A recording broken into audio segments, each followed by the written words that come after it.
এখানে আমরা যে দেখলাম ভারতীয় টিভি চ্যানেলে একটি সংবাদ প্রচার করেছে যে বাংলাদেশের শিবচরে হিন্দু সম্প্রদায়ের উপরে নির্যাতন এবং 2 শতাধিক বাড়িঘর অগ্নিসংযোগ করা হয়েছে, দোকানপাট বন্ধ করে দেওয়া হয়েছে। এই বিষয়ে কোথায় এই ধরনের কোনো ঘটনা আছে কিনা? শিবচর থানায় এই ধরনের ঘটনা কোনোদিন ঘটেনি, কারণ এটা বানোয়াট, এটা মিথ্যা ঘটনা। আছেন দাদা একজন ব্যাংক কর্মকর্তা এবং সুশীল সমাজের একজন, আপনি একটু বলেন যে এই মিথ্যা সংবাদটাকে প্রচার হয়ে বাংলাদেশ তথা শিবচরকে হেয় প্রতিপন্ন করেছেন, এই বিষয়ে এই আপনার বক্তব্য। আমি শিবচর থাকা অবস্থায় আমি এখানে কোনো সংবাদ আমি পাই নাই যে হিন্দু সম্প্রদায়ের উপর এই ধরনের অগ্নিসংযোগ, লুটপাট এই ধরনের সংবাদ আমার কানে আসে নাই।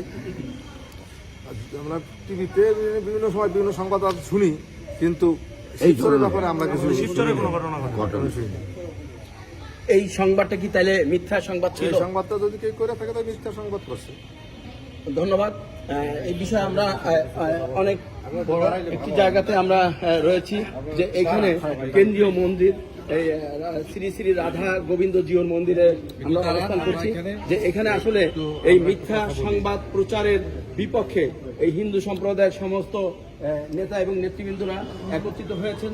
তারা এই সংবাদের তীব্র নিন্দা এবং প্রতিবাদ জানিয়েছেন এবং তারা সর্বদাই বলে যাচ্ছেন যে শিবচরটা হচ্ছে হিন্দু সম্প্রদায়ের জন্য একটি নিরাপদ স্থান। আর এই মিথ্যা সংবাদের প্রতিবাদে তারা তাদের তীব্র নিন্দা এবং প্রতিবাদ জানিয়েছে।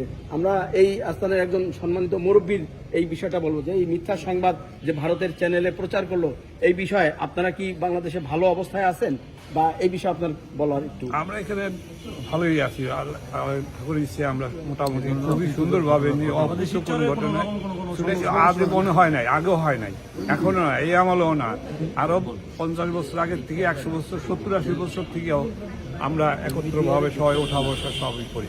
ধন্যবাদ। প্রিয় দেশবাসী, আপনারা শুনলেন যে এই ভারতের যে চ্যানেলগুলোতে মিথ্যা সংবাদ প্রচার করেছে তার এই বিপক্ষে আজকের এই কেন্দ্রীয় শিবচর পৌরসভার কেন্দ্রীয় শ্রী শ্রী রাধা গোবিন্দ জিও মন্দিরের সকল মুরব্বীগণ সমবেত হয়েছেন। তারা এই মিথ্যা সংবাদের তীব্র নিন্দা এবং প্রতিবাদ জানিয়েছেন। আমরা এই আস্তানার বা এই হিন্দু সম্প্রদায়ের অন্যতম একজন ব্যক্তির আমরা কথা শুনবো। দাদা একটু বলেন এই বিষয়ে আপনার কি বলো? আমার জানা মতো আমাদের শিবচরে কোনোদিনও কোনো অঘটন ঘটেনি এবং আমরা হিন্দু মুসলমান সবাই একসাথে বসবাস করি এবং পূজা পার্বণ হতে শুরু করে সবকিছু আমরা ঐক্যবদ্ধভাবে আমরা করি। কিন্তু এখানে আমাদের শিবচরে জানা মতো আমাদের কোনো এবং ওই মিডিয়াতে যে কোনো কিছু বলে থাকে আমরা তাদের দিককে জানাই। ধন্যবাদ।